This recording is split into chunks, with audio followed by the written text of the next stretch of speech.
బాగుపడదు, రైతు ఏడ్చిన రాజ్యం బాగుపడదు. ఇవాళ రైతులు తప్పకుండా కన్నీళ్లు పెడతారు. వాళ్ళు శాపనార్థాలు రేవంత్ రెడ్డి ప్రభుత్వానికి ఇవ్వడం ఖాయం. పాపం వాళ్ళు నమ్మిండ్రు. ఈయన పిట్టలతో లెక్క మాట్లాడుతుంటే ఉపన్యాసం ఇస్తుంటే బాగానే మాట్లాడుతుండ్రు కదా అని చెప్పి నమ్మిండ్రు. అంటే అతి తక్కువ కాలంలో ప్రజాక్షేత్రంలో నమ్మకం కోల్పోయిన వ్యక్తి ఎవరైనా ఉన్నారంటే రేవంత్ రెడ్డి ప్రభుత్వం.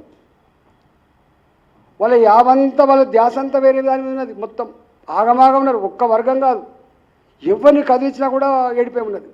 ఇల్లు కట్టుకుంటూ ఏడుస్తూనే ఉన్నాడు, పర్మిషన్కి పైసలు అడుగుతున్నారు. ఇంజనీరింగ్ కాలేజీలోడు ఏడుస్తూనే ఉన్నాడు, 4 ఏళ్ళ నుంచి మాకు డబ్బులు వస్తలేవు, 4 ఏళ్ళ నుంచి డబ్బులు వస్తలేవు, వాళ్ళు ఇవ్వలేదు వీళ్ళు ఇవ్వలేదు, సర్టిఫికేట్లు వస్తలేవు. పిల్లలు పీజీలకు పోవాలంటే, పిల్లలు ఉద్యోగం వస్తే బయటికి పోవాలంటే, పిల్లలు అమెరికాకు పోవాలంటే సర్టిఫికేట్ రాకపోతే దేవుడా అంటూ అప్పో సపోజ్ చేసి పాత అప్పు కడితేనే సర్టిఫికేట్ ఇస్తాండి యజమాని, తప్ప ఎక్కడ సర్టిఫికేట్ ఇస్తలేరు. కనీసం ప్రజలు ఇబ్బంది పడే, నువ్వు పెన్షన్ 2000 రూపాయలు 4000 పంచలేదు, ఓ అర్థం ఉంది. ఇంకో 2 నెలలు ఆగుతారు మా వాళ్ళు. ప్రతి ఆడబిడ్డకు 2800 రూపాయలు ఇస్తా అని చెప్పినావు, 7 నెలలు అవుతుంది ఇవ్వలేదు, ఇంకో 2 నెలలు ఆగుతారు నువ్వు ఇచ్చేదాకా. అదొక అర్థం ఉంది. మా వాళ్ళకు 4000 రూపాయల పెన్షన్ జాగాలో హ్యాండిక్యాప్లకు 6000 ఇస్తా అన్నావు, ఇవ్వలేదు, ఒక అర్థం ఉంది.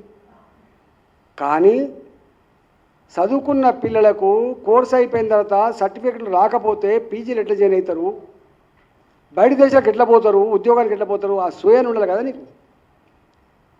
సోయి లేదు నీకు. మీరంతా మళ్ళా వస్తుందో రాదు అని చెప్పి 10 ఏళ్ళు అధికారం లేకపోతే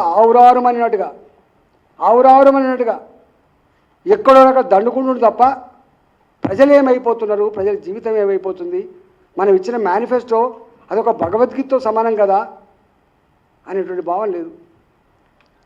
మళ్ళీ వీళ్ళు ఢిల్లీలో వచ్చి మాత్రం మాట్లాడుతుంటారు, ఈ ప్రభుత్వం ఇట్లా చేసింది అట్లా చేసింది మాట్లాడతారు. మాట ఇస్తే తప్పని వ్యక్తి నరేంద్ర మోడీ గారు.